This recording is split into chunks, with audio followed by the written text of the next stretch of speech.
അമ്മേ പരിശുദ്ധ അമ്മേ, അമ്മേ പരിശുദ്ധ ദൈവമാതാവേ, കൃപാസനത്തിലൂടെ ഞങ്ങൾക്കും ഞങ്ങളുടെ ദേശത്തിനും അമ്മ മധ്യസ്ഥം തേടി തന്ന എല്ലാ അനുഗ്രഹങ്ങൾക്കും കൃപകൾക്കും ഞങ്ങളിപ്പോൾ ഹൃദയം നിറഞ്ഞ നന്ദി പറയുന്നു. അമ്മേ പരിശുദ്ധമ്മേ ദൈവമാതാവേ, 2004 ഡിസംബർ 7 ഉച്ചകഴിഞ്ഞ് 2:30 കൃപാസനത്തിൽ സംഭവിച്ച അമ്മയുടെ പ്രത്യക്ഷപ്പെടലിനെ കുറിച്ച് തിരുസഭയ്ക്ക് സമർപ്പിച്ചിരിക്കുന്ന പഠനരേഖകളുടെ സഭാത്മകമായ പഠനം ആരംഭിക്കുവാൻ ഞങ്ങൾ പ്രാർത്ഥിക്കുന്നു. അമ്മേ പരിശുദ്ധമേ, ഭൂസ്വർലോകങ്ങളുടെ രാജ്ഞിയായ അങ്ങേയ്ക്ക് ഭൗമസംരക്ഷണത്തിനായി പ്രപഞ്ചപ്രകൃതിയെ തന്നെ തിരുസഭ പ്രതിഷ്ഠിക്കുവാൻ ഈ പ്രത്യക്ഷീകരണം വഴി ഇടയാക്കണമേ. പരിശുദ്ധമേ, ജപമാല മാതാവേ, സകല കൃപാസനം പ്രാർത്ഥനയോടും ചേർത്ത് ഞങ്ങളിപ്പോൾ പ്രാർത്ഥിക്കുന്ന ഈ കുടുംബത്തിന്റെ പ്രത്യേക നിയോഗം അമ്മയുടെ പ്രത്യക്ഷീകരണത്തിന്റെ ഈ അനുഗ്രഹവേളയിൽ ഞങ്ങൾക്ക് സാധിച്ചു തരുവാൻ കനിയണമേ. ആമേൻ. വിശ്വാസ പ്രമാണം. സർവശക്തനായ പിതാവും ആകാശത്തിന്റെയും ഭൂമിയുടെയും സൃഷ്ടാവുമായ ദൈവത്തിൽ ഞാൻ വിശ്വസിക്കുന്നു. അവിടുത്തെ ഏകപുത്രനും ഞങ്ങളുടെ കർത്താവുമായ ഈശോമിശിഹായിലും ഞാൻ വിശ്വസിക്കുന്നു. ഈ പുത്രൻ പരിശുദ്ധാത്മാവിനാൽ ഗർഭസ്ഥനായി കന്യകാമറിയത്തിൽ നിന്ന് പിറന്ന് പൊന്തിയോസ് പീലാത്തോസിന്റെ കാലത്ത് പീഡകൾ സഹിച്ച് കുരിശിൽ തറയ്ക്കപ്പെട്ട് മരിച്ച് അടക്കപ്പെട്ട് പാതാളങ്ങളിൽ ഇറങ്ങി മരിച്ചവരുടെ ഇടയിൽ നിന്ന് 3-ാം നാൾ ഉയർത്ത് സ്വർഗത്തിലേക്ക് എഴുന്നള്ളി സർവശക്തിയുള്ള പിതാവായ ദൈവത്തിന്റെ വലതുഭാഗത്തിരിക്കുന്നു. അവിടെ നിന്ന് ജീവിക്കുന്നവരെയും മരിച്ചവരെയും വിധിക്കുവാൻ വരുമെന്നും ഞാൻ വിശ്വസിക്കുന്നു. പരിശുദ്ധാത്മാവിലും ഞാൻ വിശ്വസിക്കുന്നു. വിശുദ്ധ കത്തോലിക്കാ സഭയിലും പുണ്യവാന്മാരുടെ ഐക്യത്തിലും പാപങ്ങളുടെ മോചനത്തിലും ശരീരത്തിന്റെ ഉയർപ്പിലും നിത്യമായ ജീവിതത്തിലും ഞാൻ വിശ്വസിക്കുന്നു. ആമേൻ. ഞങ്ങളുടെ പിതാവേ, അങ്ങയുടെ നാമം പൂജിതമാകണമേ. അങ്ങയുടെ രാജ്യം വരണമേ. അങ്ങയുടെ തിരുമനസ് സ്വർഗത്തിലെ പോലെ ഭൂമിയിലുമാകണമേ. അന്നു വേണ്ടുന്ന ആഹാരം ഇന്ന് ഞങ്ങൾക്ക് തരണമേ. ഞങ്ങളോട് തെറ്റ് ചെയ്യുന്നവരോട് ഞങ്ങൾ ക്ഷമിക്കുന്നത് പോലെ ഞങ്ങളുടെ തെറ്റുകൾ ഞങ്ങളോടും ക്ഷമിക്കണമേ. ഞങ്ങളെ പ്രലോഭനത്തിൽ ഉൾപ്പെടുത്തരുതേ, തിന്മയിൽ ഞങ്ങൾ രക്ഷിക്കണമേ. ആമേൻ. നന്മ നിറഞ്ഞ മറിയമേ, സ്വസ്തി. കർത്താവ് അങ്ങയുടെ കൂടെ സ്ത്രീകളിൽ അങ്ങ് അനുഗ്രഹിക്കപ്പെട്ടവളാകുന്നു. അങ്ങയുടെ ഉദരത്തിൻ ഫലമായി ഈശോ അനുഗ്രഹിക്കപ്പെട്ടവനാകുന്നു. പരിശുദ്ധ മറിയമേ, തമ്പുരാന്റെ അമ്മേ, പാപികളായ ഞങ്ങൾക്ക് വേണ്ടി ഇപ്പോഴും ഞങ്ങളുടെ മരണസമയത്തും തമ്പുരാനോട് അപേക്ഷിക്കണമേ. ആമേൻ. കർത്താവേ, നിന്റെ ഉന്നതമായ നാമത്തിൽ സ്വസ്ഥിച്ച് കർത്താവേ, നിന്റെ വിശുദ്ധ പൗരോഹിത്യത്തെ മഹത്വപ്പെടുത്തണമേ. കർത്താവെ, സഭയിലുള്ള സാന്നിധ്യം പ്രകടമാക്കണം. 40 വർഷം ഞാൻ അർപ്പിച്ച കൃപാന്റെ യുഗതിയാണ്. കൃപാസ്ഥാനത്താറെ ജീവനോടെ പ്രത്യക്ഷപ്പെട്ട മാതാവിന്റെ മാധ്യസ്ഥം ഇന്ന് ഉത്തരവാദിത്തങ്ങളിലേക്ക് പോകുന്ന എല്ലാവരെയും ഞാൻ ഈശ്വരനാമത്തെ ആസ്വദിക്കുന്നു. ജോലി, വീട്, വിവാഹം, ബാങ്ക്, പരീക്ഷ, പഠനം, ഇൻ്റർവ്യൂ, സ്ഥലമെടുപ്പ്, സ്ഥലം അളപ്പ്, വീട് വെക്കൽ, അപേക്ഷ കൊടുക്കൽ, ഇങ്ങനെ ആശുപത്രി പോക്ക്, ടെസ്റ്റ്, അതുപോലെ തന്നെ ബയോപ്സി, ഇങ്ങനെ എന്തെല്ലാം കാര്യങ്ങൾക്ക് വേണ്ടി നിൻ്റെ ദൈവപതിരെ നീ പോകുന്നുവോ, കമ്പിത്തി വേലവറിക്കൂ. നീ എവിടെ പോയാലും നിൻ്റെ കൂടെ ഞാൻ ഉണ്ടായിരിക്കും. നല്ല കർത്താവിൻ്റെ വാഗ്ദാന പ്രകാരം സഞ്ചാരി മാതാവ് സമയത്തിൻ്റെ അധികാരി നിൻ്റെ കൂടെ വരികയും നിൻ്റെ ഉദ്ദേശ ലക്ഷ്യങ്ങളെ ആശീർവദിക്കുകയും നീ അറിയാത്ത അവിചാരിതമായ അപകടങ്ങൾ, ആകസ്മിക സങ്കടങ്ങളിൽ നിന്ന് കർത്താവ് നിൻ്റെ യാത്ര ലക്ഷ്യത്തെ സംരക്ഷിക്കട്ടെ. പിതാവും പുത്രനും പരിശുദ്ധാത്മാവായ സർവ്വേശ്വര എന്നേക്കും. ആമേൻ. എൻ്റെ പ്രിയപ്പെട്ടവരെ, വാഗ്ദാനം പ്രാപിക്കാനുള്ള പ്രക്രിയയുടെ 1-ാം ഘട്ടമാണ് നമ്മൾ ഇന്നലെ കണ്ടത്. എന്താണത്? ചെങ്കടൽ കടക്കുക. 2ാമത്തെ ഘട്ടം എന്ന് പറയുന്നത് എന്താ വെച്ചാൽ സീനായ് മരുഭൂമിയാണ്. സീനായ് മരുഭൂമിക്കും നമ്മുടെ നമ്മുടെ ഉടമ്പടിയിലും ഇപ്പം സീനായ് മരുഭൂമിയില്ലേ, മരുഭൂമികൾ പലപ്പോഴും പല മരുഭൂമികളും നമ്മളായിട്ട് ഉണ്ടാക്കുന്നതാണ്. മരുഭൂമികൾ വെച്ച് കഴിഞ്ഞാൽ മരുഭൂമി എന്ന് പറഞ്ഞാൽ എന്താണ്? നമുക്ക് നമ്മുടെ ലക്ഷ്യം ഇങ്ങനെ നീണ്ടു പോവുകയും നമ്മുടെ പ്രയാണം സ്ലോ ഡൗൺ ആക്കുകയും ചെയ്യുന്ന ഘടകങ്ങൾ, അതാണ് ഈ മരുഭൂമിയുടെ ഒരു പ്രത്യേകത. ലക്ഷ്യം നീണ്ടു പോകുന്നു. ലക്ഷ്യം നീളുക മാത്രമല്ല, നമ്മുടെ മുന്നേറ്റം സ്ലോ ഡൗൺ ആക്കും. അതിൻ്റെ ഒരു കാരണം, അതിൻ്റെ വരുന്ന വിഷയം, അതുകൊണ്ടല്ല ഈ മരുഭൂമി 40 വർഷമൊക്കെ അവരെടുക്കണില്ലേ. 40 വർഷം എടുക്കാതെ ഈ വിഷയം കൈകാര്യം ചെയ്യാൻ പറ്റുമായിരുന്നു. ബൈബിൾ ഇടയ്ക്കിടയ്ക്ക് ഇവനെ ഓർപ്പിക്കും, നീ ബേസിക്കായിട്ട് അഹങ്കാരിയാണ്, അതുകൊണ്ട് നിന്നെ ഈ എളിമപ്പെടുത്ത ഈ യഹൂദനായതുകൊണ്ട് വലിയ ഇന്ത്യക്കാരെ വല്ല വേണമെങ്കിൽ 40 വർഷം എടുക്കത്തില്ല.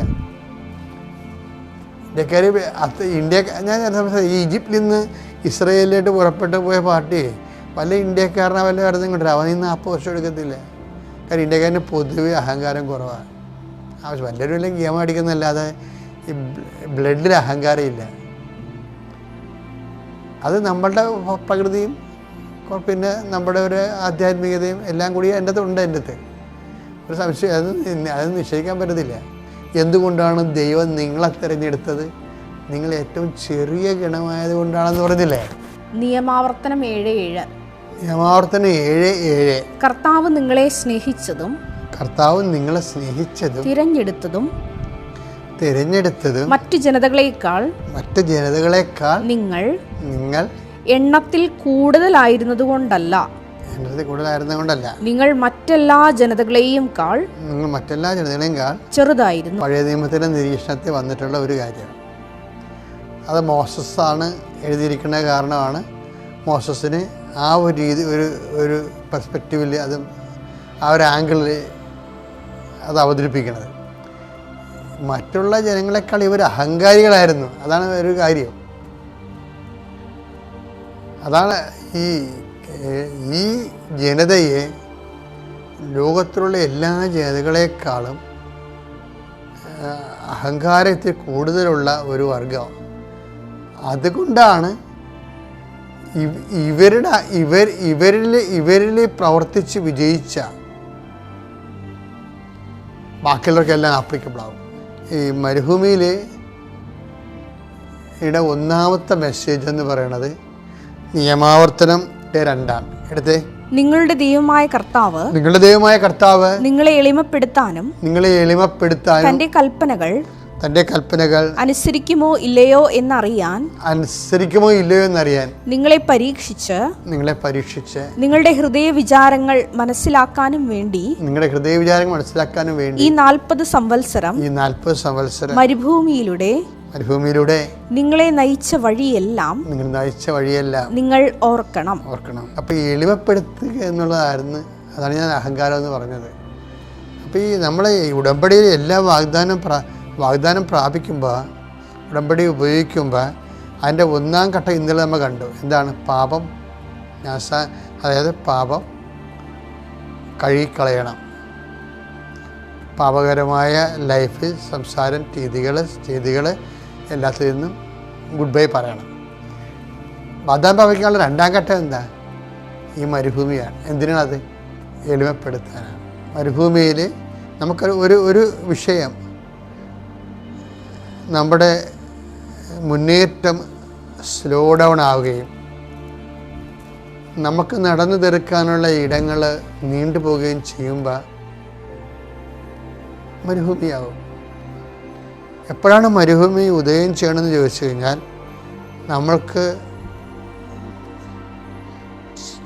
നടന്നു തീർക്കാനുള്ള ദേശം നീണ്ടു പോവുകയും നമ്മുടെ മുന്നേറ്റം വളരെ സ്ലോ ഡൗൺ ആവുകയും ചെയ്യുമ്പോൾ ആണ് മരുഭൂമി ഉണ്ടാകണം, നീണ്ടു പോണത്. അപ്പോഴെന്താ ചെയ്യേണ്ടത്? എളിമപ്പെടണം. എന്തിനാ എളിമപ്പെടണമെന്നറിയാമോ? ചിലർക്കൊക്കെ അവർക്ക് മറ്റുള്ളവർ അടിച്ചേൽപ്പിച്ച ലക്ഷ്യങ്ങൾ തലേക്കൊള്ളും. മറ്റുള്ളവർ അടിച്ചേൽപ്പിച്ച ലക്ഷ്യങ്ങൾ, ആ ലക്ഷ്യങ്ങൾക്ക് വേണ്ടി ആരാണ് നിന്നെ, ഞാൻ ചിലപ്പോൾ സമയത്ത് ചോദിക്കുവേ, എന്നോട് ഈ ആൾക്കാരിനെ കാണാൻ വരുമ്പോൾ ഞാൻ ചോദിക്കും, ചിലരോട് പറയത്തില്ലേ, അച്ഛാ സ്ഥലം വിൽക്കണമെന്ന് പറയും, വീടും സ്ഥലം വിൽക്കണമെന്ന് പറയും. അപ്പം ഞാൻ ഉടനെ അവരോട് ചോദിക്കുവേ, ഈ ആശയം ആരാണ് ആദ്യം പറഞ്ഞതെന്ന് ചോദിക്കും. അത് ഞാൻ തന്നെയാണ് പറഞ്ഞത്. നീ ഇങ്ങനെ സ്ഥലവും വീടും വിൽക്കാൻ വേണ്ടി കൃപാസനത്തിൽ വന്ന കാര്യം ആർക്കൊക്കെ അറിയാം? അതെനിക്ക് അറിയാൻ പാടില്ല. അവൾക്ക് അത് വിറ്റ് തുലച്ച് അവൾക്ക് കിട്ടിയ കാശം മേടിച്ചുകൊണ്ട് വിദ്യാഭ്യാസത്തിന് പോയി. അവിടെ കണ്ട ആമ്പിള്ളേരോട് ലൈന് ഇവയ്ക്ക് പറഞ്ഞു വെച്ചിരിക്കുന്ന ചെറുക്കനോട് ലൈനടിച്ച് അവളവിടെ കാര്യം മാത്രമേ ഉള്ളൂ. വേറെ ആരുടെ പ്രശ്നം, ആരും തൂങ്ങിയാലും ഒരു പ്രശ്നമില്ല. അപ്പോൾ വീട്ടുകാർ പോലും അറിയാതെ തന്നെ വീട് തോലമ്പിക്കാൻ വേണ്ടി ഉടമ്പടി എടുത്തിരിക്കണേ. ഈ ആശ എവിടുന്ന് കിട്ടി? അതെല്ലാം സ്വയംകൃത ചരിത്രമാണ്. സ്വയംകൃതം. ഈ സ്വയംകൃത നിയോഗക്കാരാണ് മരുഭൂമിയിലൂടെ കടന്നു പോണ പലപ്പോഴും. ഈ ആശയത്തിൻ്റെ അന്തസത്ത എങ്ങനെയാണ് അത് ഉരുത്തിരിഞ്ഞത്? അതിൻ്റെ ലക്ഷ്യം എന്താണ്? ആർക്കാണ് ഇതിൻ്റെ ബെനഫിറ്റ്സ്? ആരാണ് ഇതിൻ്റെ ബെനഫിഷ്യറി? ബെനഫിഷ്യറി. ഇതിൻ്റെ ബെനഫിഷ്യറി വേറെ ആരെങ്കിലും ഉണ്ടോ? വേറെ ആർക്കും അവകാശപ്പെട്ടതോ? ഞാൻ ഇങ്ങനെ 100,000 ചോദ്യങ്ങൾ എൻ്റെ മനസ്സിൽ വരും. അപ്പം ഞാൻ അവരോട് ചോദിക്കും, കാര്യം എന്താണ്? ഇത് നടക്കത്തില്ലെന്ന് എനിക്കറിയാം. പിന്നെ ഇങ്ങനെ ഉടമ്പടി പുതുക്കി പോകാനേ പറ്റത്തുള്ളൂ. നടക്കാത്ത ലക്ഷ്യങ്ങൾ വെക്കുമ്പോൾ വെച്ച് കഴിഞ്ഞാൽ മറ്റുള്ളവരുടെ പള്ളക്കടിക്കണ, മറ്റുള്ളവരെ ചതിക്കുഴിപ്പെടുത്തണ ഒരു സാധനം ദൈവം അംഗീകരിക്കത്തില്ല. അപ്പം മരുഭൂമി ആരുണ്ടാക്കണം? നമ്മളുണ്ടാക്കണം. അതേ ഞാൻ പറഞ്ഞത്. അതിനെന്താ മാർഗം? ആ ലക്ഷ്യത്തിൽ നിന്ന് നേരെ യൂട്ടേൺ എടുക്കുക. അതിന് എളിമ വേണം. നമ്മൾ മുന്നോട്ട് പോയ ഒരു സാധനമില്ലേ, അതിൽ നിന്ന് നമ്മൾ ഒരു നിമിഷം പിന്നാക്കം പോകണം. പിന്നാക്കം പോകുമ്പോൾ എന്തുപറ്റി? അതിനാണ് എളിമപ്പെടുന്നത് പറയണത്. നമ്മൾ എടുത്ത കടുത്ത നിലപാടുകൾ അത് നമ്മുടെ അഹങ്കാരത്തിന് സൂപ്പ് കഴിക്കണ പോലെയുള്ള ഗുണമാണ് ഉണ്ടാക്കിയിരിക്കണേ. അതിൽ നിന്ന് നമ്മൾ യൂട്ടേൺ എടുക്കുന്നത്. യൂട്ടേൺ എടുക്കുമ്പോൾ ചോദിക്കരുത് നമ്മൾ അയ്യോ തെറ്റിപ്പോയെന്ന് പറയാനോ മറ്റുള്ള അറിയാനോ നമുക്ക് താല്പര്യമില്ല. അപ്പോൾ എന്താണ്? നമുക്ക് അഹങ്കാരം ഉള്ളതുകൊണ്ടാണ്. പക്ഷേ സമ്മതിച്ചുകൊണ്ട് നമ്മൾ പിന്നോട്ട് മാറിയ അതിനെ എളിമപ്പെടുന്നു പറയും. മരുഭൂമിയിലൂടെ ആ മരുഭൂമി നീണ്ടു പോകുമ്പോൾ ഓർക്കണം, ലക്ഷ്യം ചേഞ്ച് ചെയ്യണം നല്ലതായിരിക്കും. എൻ്റെ പേര് ടോണി ഫ്രാൻസിസ്. ഇതെൻ്റെ ഭാര്യ ഡിംപിൾ ജോസഫ്. ഞങ്ങൾ മാൾട്ടയിലാണ് കുടുംബമായിട്ട് താമസിക്കുന്നത്. ഞങ്ങൾക്ക് ലഭിച്ച ദൈവാനുഗ്രഹങ്ങളെയും ഞങ്ങളിൽ വന്ന മാറ്റങ്ങളെയും ദൈവത്തിന് മഹത്വപ്പെടുത്തി സാക്ഷ്യം നൽകാനാണ് ഞങ്ങളിന്ന് വന്നിരിക്കുന്നത്. 2023 ഡിസംബറിൽ എൻ്റെ അനിയൻ്റെ കല്യാണത്തിന് വേണ്ടി നാട്ടിൽ വരുമ്പോഴാണ് ഞങ്ങൾ ആദ്യമായിട്ട് ഉടമ്പടി എടുക്കുന്നത്. അന്ന് ഉടമ്പടി എന്താണെന്ന് പോലും എനിക്കറിയത്തില്ല. ഞാനും എൻ്റെ ഒരു കസിനുമായിട്ടാണ് ഞാൻ വരുന്നത്. നമ്മുടെ എല്ലാവരുടെയും വ്യക്തിപരമായ നിയോഗങ്ങൾ സമർപ്പിക്കുക, അനുഗ്രഹം നേടുക എന്ന് മാത്രം ചിന്തിച്ചുകൊണ്ടാണ് ഞാൻ ഉടമ്പടി എടുക്കാൻ വന്നത്. പിന്നെ എൻ്റെ കസിന് 2.5 വർഷമായിട്ട് കുഞ്ഞുങ്ങളില്ലായിരുന്നു. അപ്പോൾ ഞാൻ അവളെയും കൂട്ടി നീയോടെ ഉടമ്പടി എടുക്കാം, നിയോഗം വെക്കാം. ഒപ്പം ഞാൻ എൻ്റെ കസിൻ്റെ ഈ സങ്കടവും നിയോഗമായിട്ട് വെച്ചു. അതിനു മുമ്പേ ഡിസംബറിൽ എൻ്റെ വൈഫ് പ്രഗ്നൻ്റ് ആയിരുന്നു, എനിക്കറിയാമായിരുന്നു. അപ്പോൾ ഞാൻ ആദ്യത്തെ നിയോഗം തന്നെ വെച്ചു. പൂർണ്ണമായൊരു സുഖപ്രസവത്തിലൂടെ എനിക്കൊരു കുഞ്ഞിനെ നൽകാൻ വേണ്ടി എൻ്റെ ആദ്യത്തെ നിയോഗം തന്നെ അതായിരുന്നു. രണ്ടാമത് എൻ്റെ കസിനൊരു കുഞ്ഞ് വേണം. മൂന്നാമത് എൻ്റെ അനിയനൊരു ജോലി വേണം. 4 ഞങ്ങളുടെ കുടുംബജീവിതം വിശദീകരിക്കപ്പെടണം. 5 എൻ്റെ ഒരു കസിന് അത്യാവശ്യം പ്രായമായിരുന്നു. ഇതെല്ലാം നിയോഗം പറഞ്ഞിട്ട് ഞങ്ങൾ ഉടമ്പടി എടുത്തു. ഞാൻ എൻ്റെ അനിയൻ്റെ കല്യാണവും കഴിഞ്ഞ് ഞങ്ങൾ തിരിച്ച് മാൾട്ടയിൽ ചെന്നു. മാൾട്ടയിൽ ചെന്നിട്ട് അവിടെ നമുക്ക് 5-ാം മാസം അനോമലി സ്കാനുണ്ട്, അതായത് കുഞ്ഞിൻ്റെ ഡീറ്റെയിൽഡ് സ്കാനിങ്. ആ ഡീറ്റെയിൽഡ് സ്കാനിങ്ങിൽ എൻ്റെ കുഞ്ഞിന് ലെഫ്റ്റ് കൺജൈനിറ്റൽ ഡയഫ്രമാറ്റിക് ഹെർണിയ ഉണ്ടെന്ന് ഞങ്ങൾ അറിഞ്ഞു. അതറിഞ്ഞപ്പോൾ തന്നെ ഞങ്ങൾ തകർന്നു പോയി. കാരണം ഞാനൊരു കുഞ്ഞിന് വേണ്ടി പൂർണ്ണമായിട്ടും പ്രാർത്ഥിച്ചൊരുങ്ങിയാണ് ആഗ്രഹിച്ചത്. പിന്നെ ഉടമ്പടിയിൽ നിയോഗം വെച്ചു. നമ്മൾ വിചാരിച്ചു ഉടമ്പടി എടുത്തതല്ലേ, നമുക്കൊരു ശക്തി കിട്ടും, ദൈവത്തിൻ്റെ ഒരു സംരക്ഷണം കൂടെ ഉണ്ടാകും എന്ന് കരുതി ഞാൻ നിന്നു. പക്ഷേ അതിനു മുമ്പ് ഞാൻ ഉടമ്പടിയിൽ പറഞ്ഞ ഒരു നിബന്ധനകളോ ഒരു നിയമങ്ങളോ ഒന്നും തന്നെ ഞാൻ പാലിക്കുന്നില്ലായിരുന്നു. കാര്യം ഞാനൊരു പേരിന് വന്നെടുത്തു, അനുഗ്രഹം കിട്ടി പോകാമെന്ന് കരുതിയാണ് ഞാൻ ഉടമ്പടി എടുത്തത് തന്നെ. പക്ഷേ ഈ ഡയഫർമാറ്റിക് ഹെർണിയ എൻ്റെ കുഞ്ഞിനുണ്ടെന്ന് അറിയുമ്പോൾ തന്നെ ഞങ്ങൾ തറന്നു പോയി. കാരണം ഉടനെ തന്നെ ആ സ്കാൻ ചെയ്ത ഡോക്ടർ ഞങ്ങൾക്ക് പീഡിയാട്രിക് സർജന് റെഫർ ചെയ്ത് സർജൻ പറഞ്ഞ ആദ്യത്തെ വാക്ക്, കുഞ്ഞിനെ ലഭിക്കാൻ 20% ഉള്ളൂ. കാരണം എൻ്റെ കുഞ്ഞിന് ലെഫ്റ്റ് സൈഡ് ലങ്സ് ഇല്ല. കാരണം ആ ഡയഫ്രത്തിലെ ഹോളിലൂടെ കുഞ്ഞിൻ്റെ കുടലുകളും ലിവറും എല്ലാം കയറി മുകളിലിരിക്കുന്ന കാരണം കുഞ്ഞിൻ്റെ ലെഫ്റ്റ് സൈഡിലെ ലങ്സ് വളരില്ല, അതിനെ വളരാൻ സമ്മതിക്കത്തില്ല. ഒപ്പം തന്നെ ആ അവയവങ്ങൾ മുകളിലിരിക്കുന്ന പ്രഷർ കാരണം എൻ്റെ കുഞ്ഞിൻ്റെ ഹാർട്ടിൻ്റെ പൊസിഷൻ റൈറ്റ് സൈഡിലോട്ട് തള്ളി തുടങ്ങിയിട്ടുണ്ട്. അപ്പോൾ ഉടനെ തന്നെ പറഞ്ഞു ഇവിടുന്ന് ഞങ്ങൾക്ക് UK പോകണം. കാര്യം ഒരു ബലൂൺ ഇൻസേർഷൻ എന്ന് പറയുന്നൊരു സർജറി ഉണ്ട്. അതായത് കുഞ്ഞിനെ ഉദരത്തിലിട്ടുകൊണ്ട് തന്നെ കുഞ്ഞിൻ്റെ വായിലൂടെ ഒരു അരിമണി പോലൊരു ബലൂൺ കുഞ്ഞിൻ്റെ ശ്വാസകോശത്തിലോട്ട് ഇറക്കും. അത് ഈ ഹെർണിയ മാറ്റാനല്ല, ഈ വളർന്നിരിക്കുന്ന ലങ്സിനെ കൂടെ ഈ പ്രഷർ ചെന്ന് അതിൻ്റെ വളർച്ചയും കൂടെ ബാധിക്കാതിരിക്കാൻ വേണ്ടി മാത്രമാണ്. പക്ഷേ അത് ഇത്ര വീക്കിനുള്ളിൽ അത് ചെയ്തില്ലെങ്കിൽ അതും സക്സസ്ഫുൾ ആകത്തില്ല. പക്ഷേ ഡോക്ടർ പറഞ്ഞു അതിന് UK എന്നൊരു ഡോക്ടർ ഞങ്ങൾ മാൾട്ടയിൽ വരും. എൻ്റെ വൈഫ് അവിടുത്തെ നേഴ്സാണ്. ആ ഡോക്ടർ സ്കാൻ ചെയ്തിട്ട് ആ ഡോക്ടറിൻ്റെ ഫൈൻഡിങ്സ് അനുസരിച്ചിട്ടേ നമുക്ക് UK പോകണോ വേണ്ടയോ എന്ന് കൺഫേം ചെയ്യാൻ പറ്റത്തുള്ളൂ. പക്ഷേ ഞങ്ങളോട് പറഞ്ഞു അതിന് മുമ്പേ UK വിസ എല്ലാം എടുത്ത് പ്രിപ്പയർ ആയിട്ടിരിക്കാൻ പറഞ്ഞു. അന്ന് തൊട്ട് ഞങ്ങൾ ഉടമ്പടിയിൽ എന്തൊക്കെ നിബന്ധനകൾ പറഞ്ഞിട്ടുണ്ടോ, എന്തെല്ലാം കാര്യം ചെയ്യണമെന്ന് അത് നമ്മളെ രൂപപ്പെടുത്താൻ വേണ്ടി പറഞ്ഞ എല്ലാ കാര്യങ്ങളും ഞങ്ങൾ പൂർണ്ണ മനസ്സോടെയും പൂർണ്ണ ഹൃദയത്തോടെയും ചെയ്യാൻ തുടങ്ങി. അതായത് 5:30 എഴുന്നേറ്റ് നമ്മൾ പ്രത്യക്ഷീകരണ പ്രാർത്ഥന തൊട്ട് ഓരോ ദിവസവും നമുക്കൊരു വാശിയായിരുന്നു, ഇന്ന് എത്ര പേരെ സഹായിക്കാൻ പറ്റും, അല്ലെങ്കിൽ എത്ര പേർക്ക് നന്മ പ്രവൃത്തി ചെയ്യാൻ പറ്റും. അന്ന് തൊട്ട് പിന്നെ ഞങ്ങളൊരു ദിവ്യബലി മുടങ്ങിയിട്ടില്ല. എൻ്റെ വൈഫ് ഡ്യൂട്ടിക്ക് പോകുമ്പോൾ ഞാൻ രാവിലത്തെ കുർബാന കൂടും. ഇനി ഇൻ കേസ് ഞാനൊരു ഡ്രൈവറാണ്, അപ്പം അവിടെ ജോലി ചെയ്തുകൊണ്ടിരുന്നത്. അപ്പോൾ എന്തെങ്കിലും കാരണവശാൽ എനിക്കൊരു ദിവ്യബലി മുടങ്ങിപ്പോയി ഞങ്ങൾ ഇരുന്ന് ഓൺലൈനിൽ കൂടെ ദിവ്യബലി കാണും. ചൊവ്വാഴ്ച ദിവസം അച്ഛൻ്റെ ധ്യാനം കൂടുന്ന സമയത്ത് ഞാൻ ഒരു നേരം ഉപവസിക്കും. വൈഫിന് പക്ഷേ ഡ്യൂട്ടി കാണും, പക്ഷേ ഞാനാണ് ഉപവസിക്കുന്നത്. പിന്നെ ഡ്രൈവർ ആയതുകൊണ്ട് തന്നെ ഏതെങ്കിലും ഒരു മനുഷ്യനോ അല്ല പാവപ്പെട്ടൊരു സൈഡിൽ നിൽക്കുമ്പോൾ ഞാൻ അവരെ ഫ്രീ ആയിട്ട് വണ്ടിയെ കയറ്റി അവർ പറയുന്ന സ്ഥലത്ത് കൊണ്ട് ഒരു രൂപ പോലും മേടിക്കാതെ ഞാൻ അവരെ ഡ്രോപ്പ് ചെയ്യുമായിരുന്നു. പിന്നെ വരുന്ന സാക്ഷ്യങ്ങൾ ഞാൻ ഷെയർ ചെയ്ത് തുടങ്ങി. അതിനു മുമ്പ് ഞാൻ ഒരു സാക്ഷ്യവും കണ്ടിട്ടുമില്ല, ഞാൻ ആർക്കും ഷെയർ ചെയ്തിട്ടുമില്ല. പിന്നെ തൊട്ട് ഞാൻ ധ്യാനത്തിൻ്റെ ആ സ്റ്റേറ്റസ് ആണെങ്കിലും വരുന്ന സാക്ഷ്യങ്ങളാണെങ്കിലും ഞാൻ പൂർണ്ണ മനസ്സോടെ തന്നെ ഇതുപോലെ എന്തെങ്കിലും സങ്കടപ്പെടുന്ന ആരെങ്കിലും ഉണ്ടെങ്കിൽ അവർക്ക് അയച്ചു കൊടുക്കാൻ തുടങ്ങി. പിന്നെ തൊട്ട് ആരുടെയും സങ്കടം കേൾക്കുമ്പം ഞാൻ അവർക്ക് വേണ്ടി എൻ്റെ സങ്കടമാക്കി ഞാൻ എങ്ങനെ പ്രാർത്ഥിക്കുന്നു, ഞാൻ അതുപോലെ അവർക്ക് വേണ്ടിയും പ്രാർത്ഥിക്കാൻ തുടങ്ങി. അങ്ങനെ പ്രാർത്ഥിച്ച് UK നിന്ന് ആ ഡോക്ടർ വന്ന് ആ ഹോളിൻ്റെ മെഷർമെൻ്റ് എടുത്തപ്പോൾ പറഞ്ഞു ഞങ്ങൾക്ക് UK പോകേണ്ട ആവശ്യമില്ല, കാര്യം അത് മൈന്യൂട്ട് ചെറിയൊരു ഹോളാണ്, അതുകൊണ്ട് നിങ്ങൾ UK പോകണ്ടെന്ന് പറഞ്ഞു. അത് ഞങ്ങൾക്ക് ഭയങ്കര ഒരു ആശ്വാസമായിരുന്നു. കാര്യം ഇവിടുന്ന് UK പോകാം, അവിടുന്ന് പിന്നെ ഇത് ചെയ്യുക, ഇതിനെല്ലാം റിസ്ക് ഉണ്ട്. കാര്യം കുഞ്ഞ് വയറ്റ് വെച്ച് അബോട്ടായി പോകാം, വൈഫിന് കോംപ്ലിക്കേഷൻ ഉണ്ടാകാം. അങ്ങനെ വീണ്ടും ഓരോ മാസങ്ങൾ കടന്നു പോകുന്നു, ഞങ്ങൾക്ക് ഓരോ സ്കാനിങ് വരുന്നു. ഈ സ്കാനിങ് വരുമ്പോൾ എൻ്റെ ഉള്ള ആപ്പാടെ നമുക്ക് മാതാവിൻ്റെ ഉപ്പും തേനും ഈ കാശുരൂപം മാത്രമേ ഉള്ളൂ. എപ്പോഴൊക്കെ ഞാൻ സ്കാൻ ചെയ്യാൻ മുറിയിലോട്ട് കയറിയാലും അവിടെ എൻ്റെ വൈഫ് വിശ്വാസപ്രമാണം ചൊല്ലി ഞങ്ങൾ ആ സ്കാനിങ്ങിൻ്റെ ബെഡിൽ ഈ ഉപ്പിടും. കൂടാതെ എൻ്റെ അമ്മ ഈ സ്കാനിങ് റിപ്പോർട്ട് വെച്ചിട്ട് അതിൽ ഉപ്പിട്ട് പ്രാർത്ഥിക്കും ഞങ്ങളെപ്പോൾ സ്കാനിങ്ങിന് പോയാലും.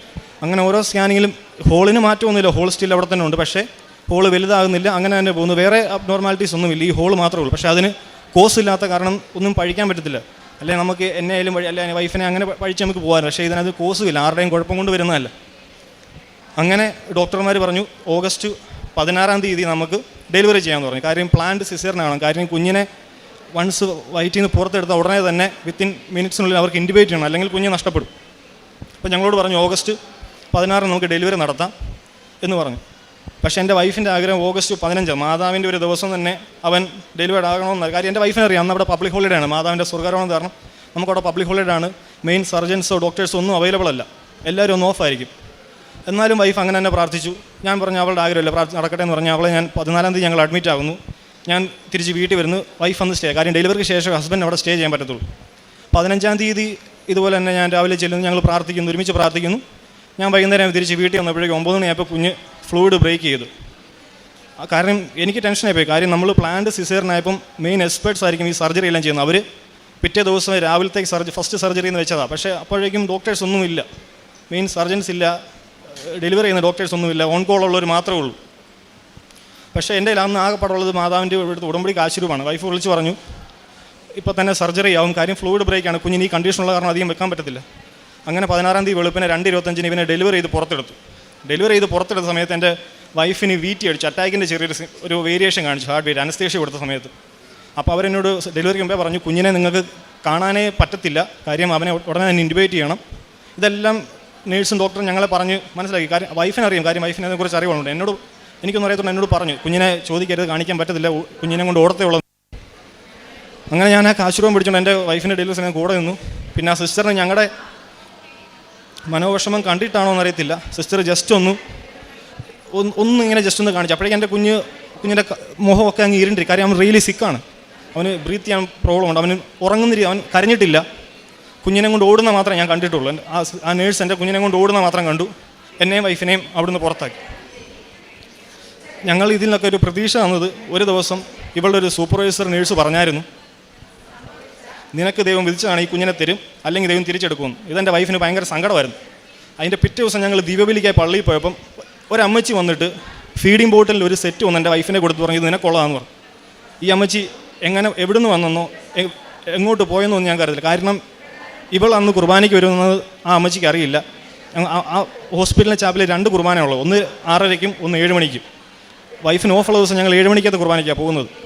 ഈ അമ്മച്ചിക്ക് എങ്ങനെ അറിയാം എൻ്റെ വൈഫ് ഈ കുർബാനയ്ക്ക് വരും ഒന്നും അറിയത്തില്ല. അന്ന് തൊട്ട് ഞാൻ വിശ്വസിക്കുന്നത് അതെൻ്റെ മാതാവാണെന്ന് വിശ്വസിക്കുന്നത്. കാര്യം ഞങ്ങൾ അതുപോലെ തകർന്നായിരുന്നു. എൻ്റെ കുഞ്ഞിനെ എവിടെയൊക്കെ ഞങ്ങൾക്ക് നഷ്ടപ്പെടുമെന്ന് ഡോക്ടേഴ്സ് പറയാതെ പറയുന്നുണ്ടായിരുന്നു. കാര്യം അതുപോലെ അവൻ്റെ കണ്ടീഷൻ മോശമായിരുന്നു. അങ്ങനെ സർജറി ചെയ്ത് നേരെ അവനെ ഇൻറ്റുബേറ്റ് ചെയ്തു. അന്ന് ഇത് കുഞ്ഞിനെ ഞങ്ങൾ കണ്ടിട്ടില്ല. ഇവളുടെ ഒരു ഡയറക്ടർ, നേഴ്സിംഗ് ഡയറക്ടറാണ് ഞങ്ങൾക്ക് ഫോട്ടോ എടുത്ത് അയച്ചു തരുന്നത്. കുഞ്ഞ് വെന്റിലേറ്ററിൽ കിടക്കുന്ന ഫോട്ടോ എടുത്ത് അയച്ചു തരും. അതിൻ്റെ പിറ്റേ ദിവസം ഡോക്ടർ എന്ന് പറഞ്ഞു നമ്മൾ 17-ാം തീയതി അവൻ്റെ സർജറി ചെയ്യാൻ പോകുന്നത്, റിപ്പയർ ചെയ്യാൻ പോകണം. അന്ന് വരെ ഞങ്ങളോട് പറഞ്ഞത് അവൻ്റെ ഹോള് വളരെ മൈന്യൂട്ടാണ്, ആ ഡയഫ്രം തമ്മിൽ തുന്നി സ്റ്റിച്ച് ചെയ്താൽ മതി, വേറെ നമുക്ക് മെഷൊന്നും ഇടേണ്ട ആവശ്യമില്ല. സർജറി ചെയ്ത് ഡോക്ടർ ഞങ്ങളോട് പറയാണ് അവൻ്റെ ഹോള് മോർ ദാൻ 5 സെൻറ്റിമീറ്റർ, അതായത് എൻ്റെ കുഞ്ഞിൻ്റെ ചെസ്റ്റിൻ്റെ പകുതി കൂടുതൽ ഹോളായിരുന്നു. കാര്യം അങ്ങനെ ഹോളുള്ള ഒരു കുഞ്ഞിനെ ഒരിക്കലും അവർ ഇങ്ങനെ വെക്കത്തില്ല. കാര്യം അതിന് മുമ്പ് അവർ ആ ബലൂൺ ഇൻസേർഷൻ നമ്മൾ പറഞ്ഞ UK-ലെ ആ സർജറി അവർ ചെയ്തിരിക്കും ഉറപ്പായിട്ടും. പക്ഷേ ഇതൊക്കെ ഞങ്ങൾക്ക് ഭയങ്കര അത്ഭുതമാണ്. കാര്യം അവിടെ ഞാനും എൻ്റെ വൈഫ് മാത്രമേ ഉള്ളൂ, എൻ്റെ കയ്യിൽ ആ കാശ് രൂപയേ ഉള്ളൂ. കാര്യം എൻ്റെ വീട്ടിലറിയാം ഞാനൊരു പേടിച്ചു തൂറി അല്ലൊരു പൊട്ടനാണ്, എനിക്ക് കെൽപ്പില്ല. എൻ്റെ വീട്ടിൽ വരെ കളിയാക്കൊണ്ടിരിക്കുന്നതാണ്, ഞാനൊരു കെൽപ്പില്ലാത്തവനാണ്, കാര്യം എനിക്ക് മനക്കെട്ടിയില്ല. പക്ഷേ എൻ്റെ വീട്ടുകാരെ അത്ഭുതപ്പെടുത്തിയെന്ന് പറഞ്ഞാൽ എൻ്റെ മാതാവ്, എൻ്റെ അമ്മ പറയുന്ന മാതാവ് എൻ്റെ കൂടെ ഉണ്ട്. കാര്യം ഞാൻ ഇന്നേ വരെ ആ അനോമലി സ്കാനിങ്ങിൽ റിപ്പോർട്ട് കണ്ട് കരഞ്ഞതല്ലാതെ അതിനുശേഷം ഇത്രയൊക്കെ സംഭവിച്ചിട്ട് ഞാൻ കരഞ്ഞിട്ടില്ല. കാര്യം എനിക്ക് അതുപോലെ ശക്തിയായിരുന്നു. അതായിരുന്നു എൻ്റെ വൈഫിൻ്റെ പോലും. കാര്യം ഞാൻ തകർന്നു പോയിക്കഴിഞ്ഞാൽ എൻ്റെ വൈഫ് തകർന്നു. കാര്യം സിസേറിയൻ ചെയ്തതിൻ്റെ കുഴപ്പങ്ങൾ, കുഞ്ഞിങ്ങനെ വെന്റിലേറ്ററിൽ കിടക്കുന്ന കുഴപ്പങ്ങൾ, ഇവിടെ എല്ലാം എന്നെ കാത്തു പരിപാലിച്ച എൻ്റെ മാതാവാണ്. പിന്നെ കുഞ്ഞിനെ ഞങ്ങൾ വൈഫ് ഡിസ്ചാർജ്, പക്ഷേ കുഞ്ഞ് സ്റ്റിൽ വെന്റിലേറ്ററാണ്. അപ്പോൾ എനിക്ക് കുഞ്ഞിനെ പോയി കാണാൻ പറ്റും. വൈഫിന് ബെഡ് റെസ്റ്റ് പറഞ്ഞ കാരണം വൈഫ് വീട്ടിൽ തന്നെ സ്റ്റേ ചെയ്തു. ഞാൻ കുഞ്ഞിനെ രാവിലെ കാണാൻ പോകുമ്പം തൈലവും ഉപ്പും തേനുമായിട്ട് പോകും. അവിടെ അതിനൊന്നും കുഴപ്പമില്ല. എൻ്റെ വെന്റിലേറ്ററിൽ കിടന്ന കുഞ്ഞിന് ഞാൻ ഒരു നുള്ളു തേൻ അവൻ്റെ പാസിഫറിനകത്ത് മുട്ടിച്ചു കൊടുക്കും. പോകുമ്പം ആദ്യം ചെല്ലുമ്പോൾ തന്നെ തൈലം അവൻ്റെ നെറ്റി തൊട്ട് ഉള്ളംകാര് വരെ കുരിശ് വരയ്ക്കും, ഉപ്പ് വിതടും, വിശ്വാസപ്രമാണം ചൊല്ലും. ഞാൻ അവൻ്റെ മുമ്പ് ഇരുന്ന് ജപമാല കഴിയാവുന്നത്ര ഞാൻ ജപമാല ചൊല്ലിയിട്ടാണ് ഞാൻ തിരിച്ചു വരുന്നത്. അങ്ങനെ ഞങ്ങളുടെ ഈ സങ്കടം കണ്ട് ഈ പറഞ്ഞ നേഴ്സിംഗ് ഡയറക്ടർ ഞങ്ങളോട് പറഞ്ഞു ഞാൻ അവന് വേണ്ടി പ്രാർത്ഥിക്കാൻ ലൂർദിലോട്ട് പോകാമെന്ന് പറഞ്ഞു. ലൂർദ് മാതാവിൻ്റെ അടുക്ക പോകാമെന്ന് പറഞ്ഞു. അപ്പോൾ ഇവിടെ ഞങ്ങളുടെ രണ്ടുപേരുടെ ഫാമിലി അന്നോട്ടെ ഉപവസിക്കുകയും പ്രാർത്ഥിക്കുകയും കുർബാന അമ്മയൊക്കെ ഇവിടെ കുർബാന ഉടമ്പടി എടുക്കുന്ന ആളാണ്. അപ്പോൾ അമ്മ അങ്ങനെ അമ്മയുടെ രീതിയിലുള്ള ധ്യാനങ്ങളും കാരുണ്യപ്രവൃത്തിയായിട്ട് പോകുന്നു. കുടുംബം മൊത്തം ഒരു പ്രാർത്ഥന രീതിയിലൂടെ പോവാം. എൻ്റെ ജീവിതത്തിൽ എൻ്റെ അപ്പൻ ഇന്നേ വരെ നോമ്പ് നോക്കാത്ത 50 നോമ്പ് 2023 എൻ്റെ അപ്പൻ ആദ്യമായിട്ടാണ് അവർ 50 നോമ്പ് നോക്കുന്നത് കുഞ്ഞിന് വേണ്ടിയിട്ട്. കാര്യം അത്രയും മാറ്റമാണ് ഞങ്ങളുടെ വീട്ടിൽ വന്നത്. അങ്ങനെ ആ മാഡം ലൂർദ് മാതാവിൻ്റെ അവിടെ മാതാവിൻ്റെ ആ പ്രത്യക്ഷപ്പെട്ട അവിടെ വന്ന് ഇവന് വേണ്ടി കുർബാനയും പ്രാർത്ഥനയും ചൊല്ലി കഴിഞ്ഞതിൻ്റെ അടുത്ത നിമിഷം എൻ്റെ കുഞ്ഞ് എക്സ്റ്റുബേറ്റ് ചെയ്തു, വെന്റിലേറ്ററിൽ നിന്ന് മാറ്റി. അത് ഭയങ്കര അത്ഭുതമായി. കാര്യം ആ മാഡം വിളിച്ച് പറഞ്ഞു ഞാൻ അവന് വേണ്ടിയിട്ട് ഇപ്പം ലൂർദിയിൽ മാതാവിന് മുമ്പിൽ നിന്ന് കുർബാന ചൊല്ലി കഴിഞ്ഞതേ ഉള്ളൂ. അതുപോലെ തന്നെ എൻ്റെ അമ്മ ആരാധന കൂടിക്കൊണ്ടിരിക്കുമായിരുന്നു. ആ ആരാധന എല്ലാം ഒരേ ടൈമിങ്ങിലാണ് സംഭവിക്കുന്നത്. ആരാധന കഴിഞ്ഞപ്പോഴാണ് എൻ്റെ കുഞ്ഞിനെ എക്സ്റ്റുബേറ്റ് ചെയ്തത്. അവിടുന്ന് പിന്നെ മൊത്തം ഒരു 1.5 മാസം എൻ്റെ കുഞ്ഞ് ഹോസ്പിറ്റലിൽ കിടന്നു ഡിസ്ചാർജായി. ആ ഹോസ്പിറ്റലിൽ ഒരു മനുഷ്യനും വിശ്വസിക്കത്തില്ല ഇവൻ എങ്ങനെ സർവൈവ് ചെയ്തത്. കാര്യം ഇവൻ്റെ കണ്ടീഷൻ അതുപോലെ ബാഡായിരുന്നു. അവനെ ഓപ്പറേറ്റ് ചെയ്ത സർജൻ പറഞ്ഞത് ആദ്യം ഞങ്ങളോട് പറഞ്ഞു ഞങ്ങൾക്ക് ദൈവത്തിൽ വിശ്വാസമാണ്. പുള്ളി പറഞ്ഞു വിശ്വാസത്തിൻ്റെ കാര്യമൊന്നുമല്ല പറഞ്ഞു, ഞാൻ സർജറിയുടെ കാര്യം എന്നെ ലഭിക്കാൻ എത്ര % ഉള്ളൂ, 20% ഉള്ളൂ വയറ്റി വെച്ച്. അവനെ സർജറി കഴിഞ്ഞാൽ ഒരു 50 to 60 വരും. അതിൻ്റെ ഇടയ്ക്ക് ഈ ബലൂൺ ഇൻസർഷൻ ചെയ്ത് കഴിഞ്ഞാൽ നമുക്ക് ഇച്ചിരി ചാൻസ് കൂടും. പക്ഷേ 100% അപ്പോഴും ഈവൻ 80% പോലും ഡോക്ടർ പറയുന്നില്ലായിരുന്നു ഇവനെ നമുക്ക് തിരിച്ചു കിട്ടുമെന്ന്. പക്ഷേ നമുക്ക് ഓരോ ഫോളോ അപ്പിലും ആ ഡോക്ടർ പിന്നെ അവിടെ ഹോസ്പിറ്റലിൽ പറയുന്നത് ഇവൻ ഒരു മിറക്കിൾ ബേബിയാണ്. കാര്യം ആ ഡോക്ടറാണ് അവനെ സർജറി ചെയ്തത്. അവൻ എത്രത്തോളം കോംപ്ലിക്കേഷൻ എത്രത്തോളം ബാഡായിരുന്നു ആ ഡോക്ടറിനെ അറിയത്തുള്ളൂ. അതിനുശേഷം ചെയ്യാവുന്ന ടെസ്റ്റുകളെല്ലാം ചെയ്യും. കാര്യം അതിന് ഫോളോ അപ്പ് ഉണ്ട്. ജനറ്റിക്സ് ആണെങ്കിലും സ്പൈൻ്റെ കിഡ്നിയുടെ എല്ലാം ടെസ്റ്റ് എടുത്തു, വേറെ ഒരു കുഴപ്പമില്ല. ഇന്ന് എൻ്റെ കുഞ്ഞ് പൂർണ്ണ ആരോഗ്യവാനായി ചിരിച്ച് കളിച്ച് ഓടി നടക്കുന്നു. ഫുള്ള് പറയുന്നത് ഇവനൊരു മിറക്കിൾസ് ബേബിയാണ്. കാര്യം ഞങ്ങളവിടെ പ്രകീർത്തിക്കായിരുന്നു ഇങ്ങനൊരു ഞങ്ങളുടെ നാട്ടിൽ ഇങ്ങനൊരു മരിയൻ കേന്ദ്രമുണ്ട്, കൃപാസനമെന്നാണ്. കഴിയുന്നത്ര ആൾക്കാർ ഞങ്ങളിത് ഷെയർ ചെയ്ത് കൊടുക്കും. അപ്പോൾ അവർക്ക് ഇംഗ്ലീഷ് പത്രങ്ങൾ ഞങ്ങൾ അയച്ചു കൊടുക്കും, അവർ വായിക്കും. അങ്ങനെ കുറേ പേര് ഇത് വിശ്വസിച്ച് മാതാവിനോട് വന്നിട്ട് പ്രാർത്ഥിക്കാൻ തുടങ്ങി. ഇതാണ് എനിക്ക് ലഭിച്ച എൻ്റെ കുഞ്ഞിന് ലഭിച്ച ആദ്യത്തെ അനുഗ്രഹം. ഇനി രണ്ടാമത്തെ എൻ്റെ ഒരു നിയോഗം പറയുന്നത് എൻ്റെ അനിയന് നല്ലൊരു ജോലി വേണമെന്നുള്ളത്. അവൻ പഠിക്കാവുന്ന ഒട്ടുമിക്ക എല്ലാ കോഴ്സുകളും പഠിച്ചാണ്. പക്ഷേ അവൻ ദുബായി പോയാലും കഷ്ടപ്പെട്ടായിരുന്നു. അപ്പം നമുക്കറിയാമല്ലോ ഒരു ജോലി, പ്രത്യേകിച്ച് ഓസ്ട്രേലിയ അല്ലെങ്കിൽ ഒരു യൂറോപ്യൻ ഒരു ജോലി ലഭിക്കുന്നത് ഭയങ്കര പാടാണ്. കാര്യം ഞാനും കുറേ പരിശ്രമിച്ചു എൻ്റെ അവനൊരു ജോലി ലഭിക്കാനായിട്ട്.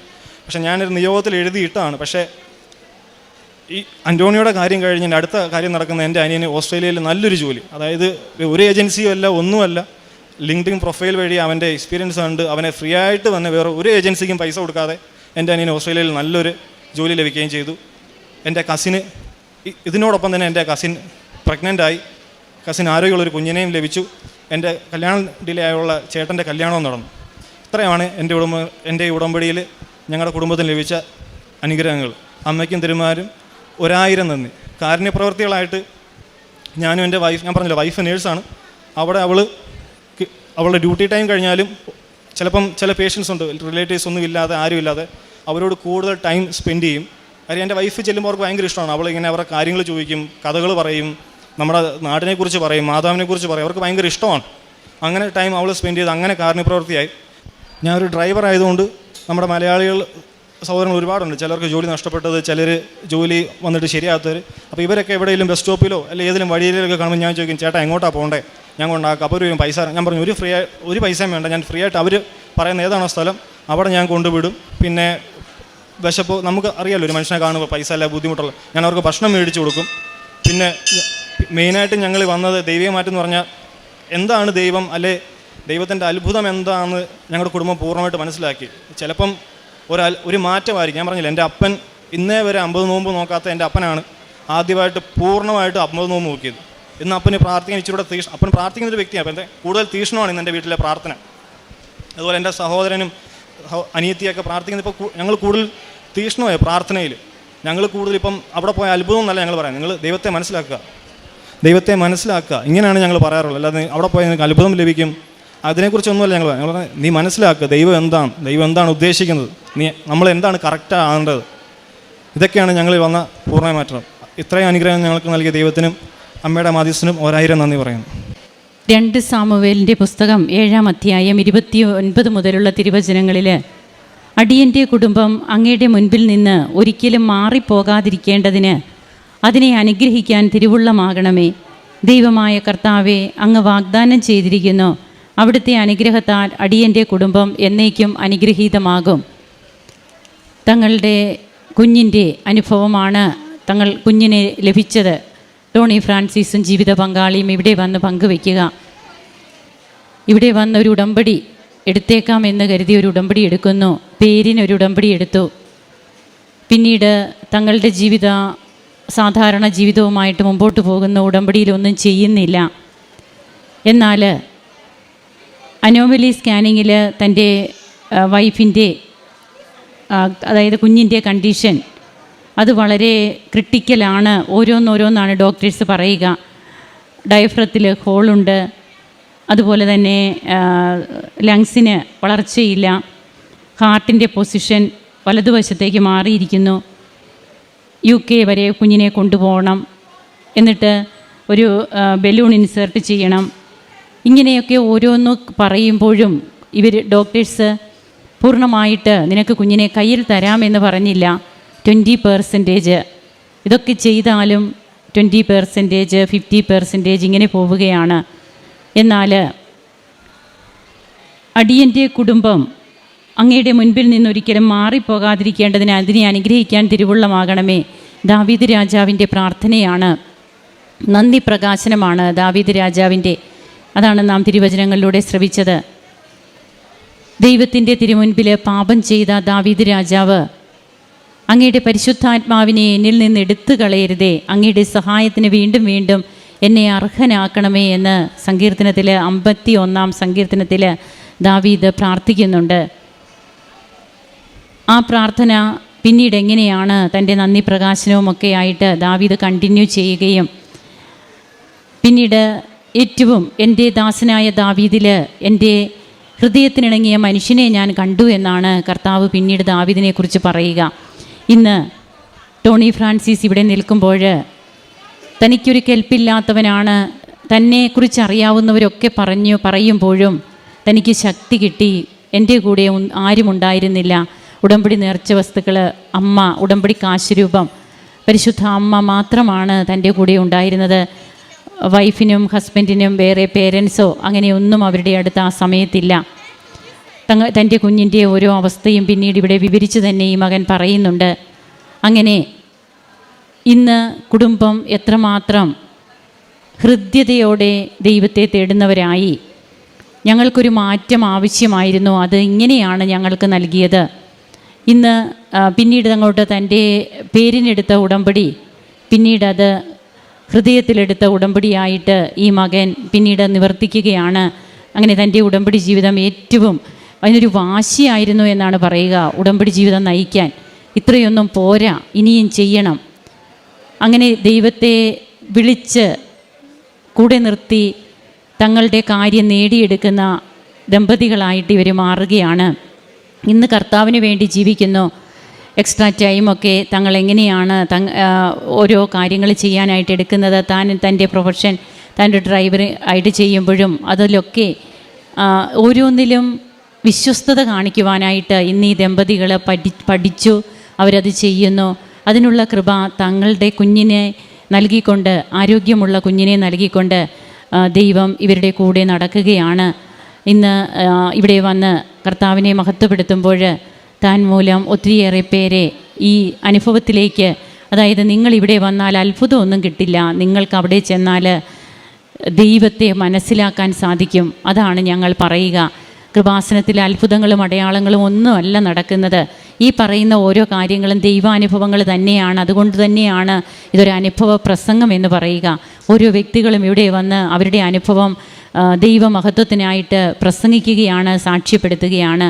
അങ്ങനെ തങ്ങൾക്ക് നേർച്ച വസ്തുക്കളിലൂടെയൊക്കെ തങ്ങളുടെ കുഞ്ഞിനെ ഏറ്റവും ആരോഗ്യവാനായിട്ട് തിരിച്ചു തന്ന പരിശുദ്ധ അമ്മയുടെ മധ്യസ്ഥതയിൽ തങ്ങൾക്ക് നൽകിയ ദൈവത്തെ മഹത്വപ്പെടുത്തുന്ന ഈ കുടുംബത്തോടൊപ്പം നമുക്കും കരങ്ങളടിച്ച് ഈശോയ്ക്കും അമ്മയ്ക്കും നന്ദി പറയാം.